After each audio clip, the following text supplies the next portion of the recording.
So I have to thank the absolute numpties in my town, the absolute doylans in my town, in my local town, that believe, honestly, they sit there, listen, like they've got no life, they sit there on their computer, just giving people shit, and they're literally paid to badmouth people and divert opinions. You'll find them the top fans on Donny Free Press and that. And they divert opinions. So I've gone around town today, because there is a video out there on YouTube of these security guards saying that I'm a spice dealer and that I take spice and that. So I've been pulling them today, saying, why are you telling people I take spice and that? Well, it wasn't me. I was like, I've seen a video. I've seen a video of you, mate. I've seen a video of you. You know what I mean? They hate the fact that no matter what they're doing, slander, the bullshit, the bullying, the attacks. The guy couldn't even knock me out with a ball, mate. Yeah, and I've seen him in town today. He's in town now. He's in town. The guy that attacked me with a bottle. This is how dangerous your streets are. There's people sitting around in the town, drinking under the CCTV camera and hitting people with the bottles. If they dare say anything about people allowed to suck money off elderly by begging, but we're not allowed to go to work during this coronavirus time. However, think about it, mate. Think about it. One or two things. There's either an homeless situation or there's either a fucking COVID situation. You can't have both. But they've got both, because that's how stupid you are, because you're more bothered about the Coronation Street. You're more bothered about TV, and you sat listening for every word these Epstein flight listers, pedo protecting, revenue collecting scum are telling you. The same people that are telling you to wear a mask deal with you and fraud you. Every single day they deal with you, with your name, rather than dealing with you as an individual. They can only deal with your Crown-owned corporate franchise, which was annexed to you without your knowledge or consent. At your birth. At your birth.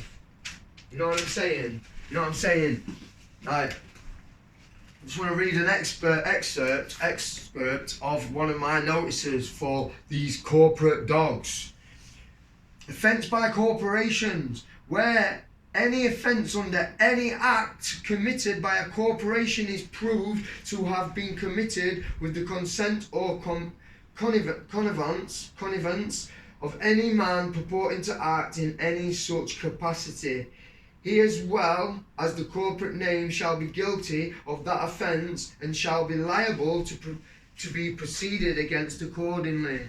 I, a man called Philip Anthony, do not consent to purport to act as the representative for a corporate name that does not exist at law, L-O-R-E, folklore, proper law, not L-A-W, land, air and water, but law, L-O-R-E, as a fact or in reality.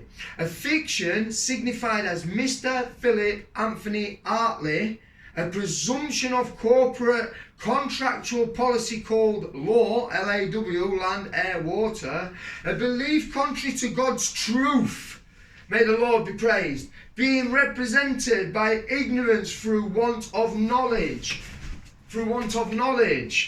I am not ignorant to the manipulation, deceit, and grammatical fraud used by representatives of the Crown in order to gain my consent. No consent equals no contract. No obligation to perform in person as a corporation. I'm under no obligation. Do you get me? They are only dealing with your Crown-owned corporate fiction that was annexed to you through your birth certificate that you don't have any consent to. So that there is fraud, it's high treason, because representatives of a corporation are tricking you, misleading you to purport to act in person as a representative for a Crown-owned corporate franchise, so they can deal with you in their fictitious world and conduct commerce. That's why they're leaving these people on the streets begging willy-nilly, because it's an extra tax. They don't give a fuck about you. Rotherham, it's not an isolated incident. It's not an isolated case, mate. It's happening all over the country. The same scumbags that covered Rotherham are the same people policing the town, making sure you got a mask on, but leaving addicts willy-nilly. Peace, love and light to you guys. God bless you.